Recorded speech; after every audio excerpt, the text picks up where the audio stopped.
Kriminolog dari Universitas Padjadjaran Bandung, Yesmil Anwar, sama sekali tidak merasa bangga dan terhormat dipilih sebagai salah satu penerima Satya Lencana Karya Satya dari negara. Ia memutuskan mengembalikan piagam penghargaan karena kecewa terhadap pemerintahan SBY yang dinilainya tidak tegas menangani kasus penahanan 3 petugas Kementerian Kelautan dan Perikanan oleh polisi di Raja, Malaysia. Membuat saya menjadi miris, pemerintah tidak melakukan satu tindakan apapun, katakanlah pernyataan yang positif yang bisa mengawal rasa nasionalisme kita sebagai bangsa yang besar, di mana pejabat kita dilecehkan begitu saja. Nah, inilah yang menginspirasi saya untuk berkontemplasi. Sebuah bangsa yang begitu besar, kok diam saja presidennya. Ia menilai SBY seperti tidak berdaya menghadapi pelecehan yang terus-menerus dilakukan Malaysia. Selain menjadi dosen hukum dan kriminolog di Universitas Padjadjaran, Yesmil juga aktif menulis buku, khususnya tentang kriminal. Ia juga menjadi pengurus di berbagai organisasi, seperti Ketua Alumni Center IKA Unpad dan Ketua Asosiasi Pemilu Jujur dan Adil. Tak hanya berkecimpung di dunia kampus, pria kelahiran 11 September 1945 dan bapak satu anak ini rupanya juga dikenal sebagai seorang seniman dan budayawan. Seharusnya Yesmil mendapat penghargaan Satya Lencana Karya Satya pada saat perayaan 17 Agustus 2010 di Istana Negara. Namun ia tidak datang ke istana. Satya Lencana Karya Satya diberikan negara sebagai penghargaan kepada pegawai negeri dan dosen yang dinilai berdedikasi dalam tugasnya selama lebih dari 20 tahun. Tetapi baginya menerima penghargaan dari sosok presiden yang tidak tegas bukanlah suatu kebanggaan. Dari Bandung, Jawa Barat, Roni Halim, Metro TV.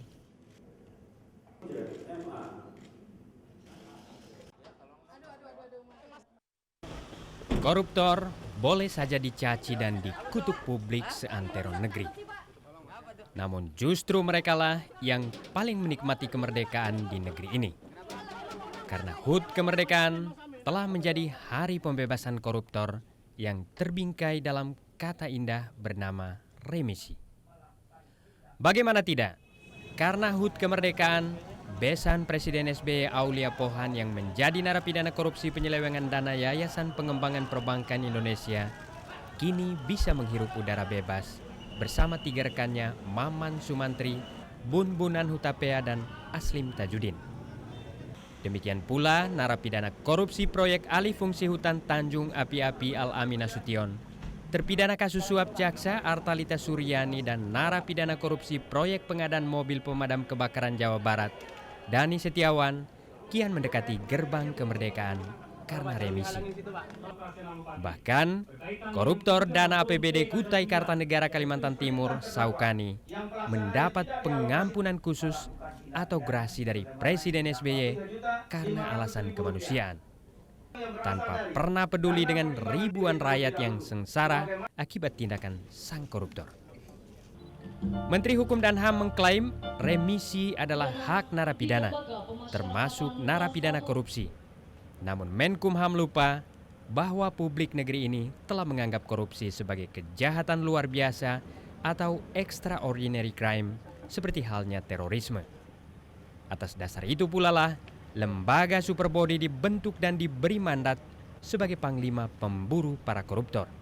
Kita sudah melakukan sesuatu yang terbaik, itu pun masih dimaki-maki. Jadi kadang-kadang apa sih maunya? Kan gitu. Kalau kita tidak memberikan berarti kita dianggap melanggar HAM, karena memang ada aturan. Ketika kita memberikan, justru kita malah menjadi sasaran. Apapun alasannya, remisi apalagi grasi kepada koruptor akan menjadi presiden buruk bagi upaya pemberantasan korupsi di Indonesia ke depan. Karena tidak akan memberikan efek jera kepada para koruptor, sekaligus membuat kinerja KPK mubazir. Jika sudah begini, maka berpestalah para koruptor. Tim Liputan, Metro TV. Ditangkap dan harus dilawan kawan-kawan. Pejabat yang berwenang untuk menjelaskan masalah ini, kami merasa memang inilah ya wajah dari 65 tahun diplomasi Republik Indonesia diisi oleh satu bentuk atau satu praktek diplomasi yang sangat rendahan dengan membarter petugas kita dengan para maling ikan di wilayah Republik Indonesia. Dan tentu saja menurut saya ini satu insiden, bukan hanya insiden hukum, bukan hanya insiden diplomasi, bukan hanya satu kesalahan dalam konteks diplomasi kita, tapi juga menjadi satu insiden dan kesalahan kebijakan di Republik ini. Sampai hari ini masih tetap 6 ya. Tersangkanya, 1 pucuk senjata apinya udah berhasil disita. Kemudian juga barang buktinya yang masih bisa diselamatkan emas itu sekitar 1 kilogram lebih, masih lebih dari 1 kilogram. Jadi pada saat peristiwa itu kita duga ada 6 kilogram yang berhasil diambil oleh pelakunya itu dari toko emas di Bukit Duri. Yang saudara saksi ketahui ini bukan ada 1 kan, ada 2 ya. Saya hanya menegaskan. Ada 2 kali pembuatan semua ya. Yang terakhir siapa yang buat semua itu saya ingin menegaskan. Yang ada perubahan pasal penambahan pasal 372 yang letak rekayasa di situ kan ada pasal 372 setelah ada jaksa Pak Sirus Sinaga meminta pasal 372 untuk dimasukkan di situ. Dan itu saya tidak ada kan? Saya tidak ada kan itu. Nah, itu resume yang beberapa yang ada perubahan itu. Yang saya tidak ada itu, yang saudara didekti itu. Siapa yang nyuruh itu? Ya, bukan saya kan? Nah, ya, itu cukup Pak. Terima kasih. Juga yang pertama. Kemudian ya itu saja. Jadi yang pertama pun saya tidak, karena itu administrasi ini semua yang kena dari administrasi lokasi. Itu ternyata penyidik independen kan sampai sekarang belum bisa menemukan. Begini, dalam mana itu kan sewaktu kan ada uangnya itu. Ini kan nggak ditemukan. Kalau masih pasal 2 memperkaya, ada yang diperolehnya, ini nggak ada. Pertemuan aja soal biasa itu. Gitu. Secara administratif tindakan disiplin sudah dilakukan pada berdua itu. Ya kalau kita mau memeriksa lagi karena itu sudah satu rangkaian paket itu, nanti nebis in idem dong. Gitu. Pidana aja ada nebis idem. Jadi dalam masalah administrasi juga itu akan dari sini juga. Ya. Apa ini masalah apa? Pak Ulia Pohan, Aslim Tajudin, Bun Hutapea, satu lagi, ada 4 orang, ya, yang Maman Sumantri, semuanya sudah mendapat bebas bersyarat kemarin.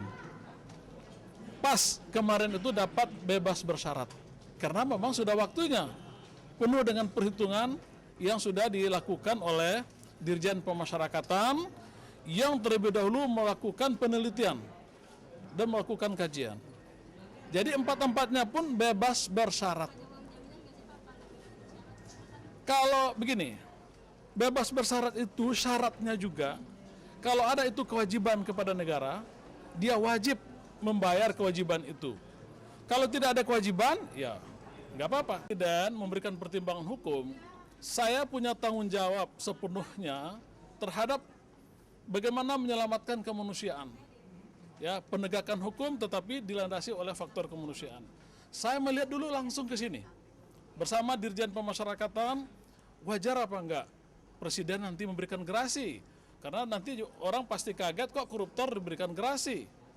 Setelah saya melihat mata kepala saya dari ujung kaki semua ini bersama Dirjen Pemasyarakatan, saya melihat memang orang ini wajar diberikan gerasi karena sudah nggak bisa ngapa-ngapain.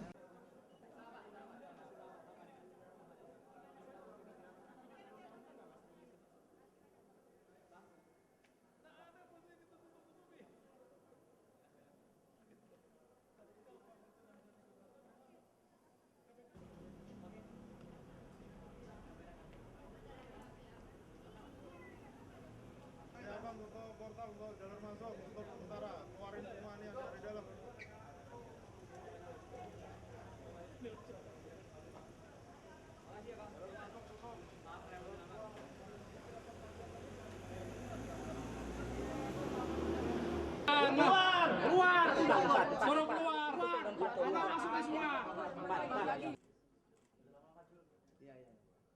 Coba dilihat betul semua. Lihat kakinya nggak bisa bergerak.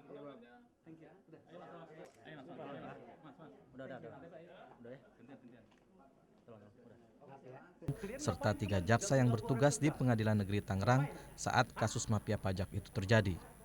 Menanggapi hal ini, menurut Kapus Penkum Kejaksaan Agung, Didik Darmanto, pihak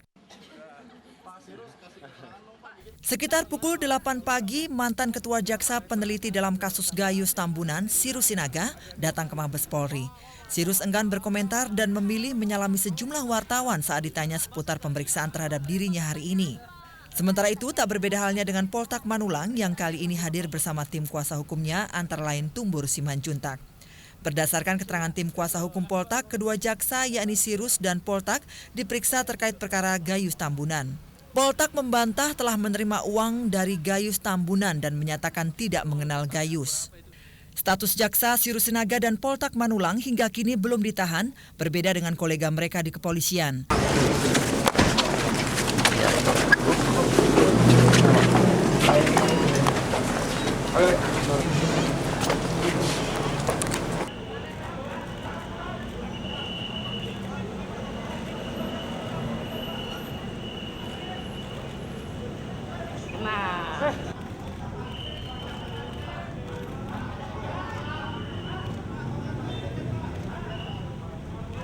Mana lihat puannya?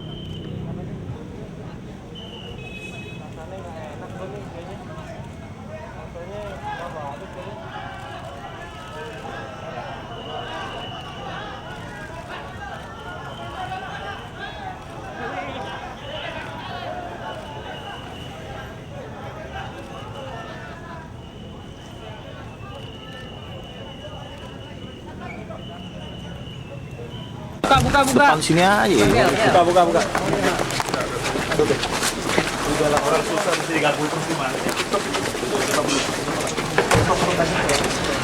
Oke, bentar.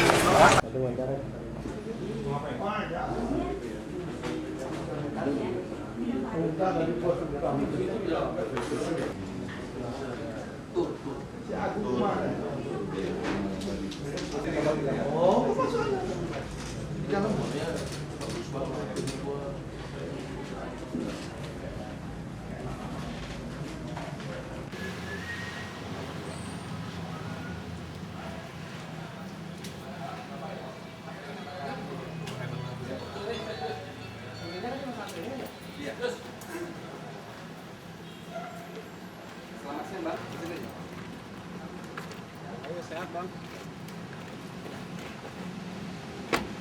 Yang lain siapa aja tahu.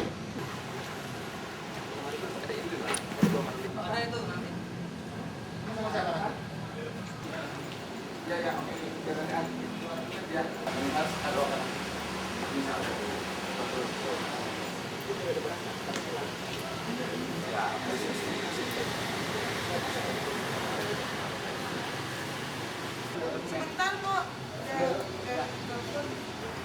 Ya. Malah kan nama perempuan.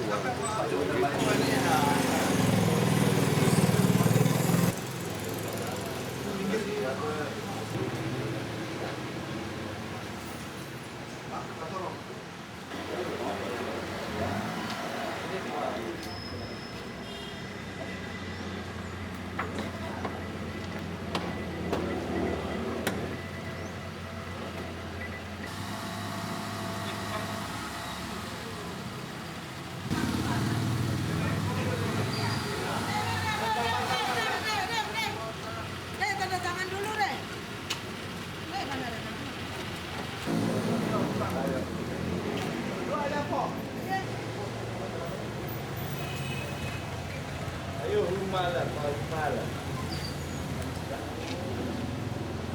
Nah, ikuti. Halo.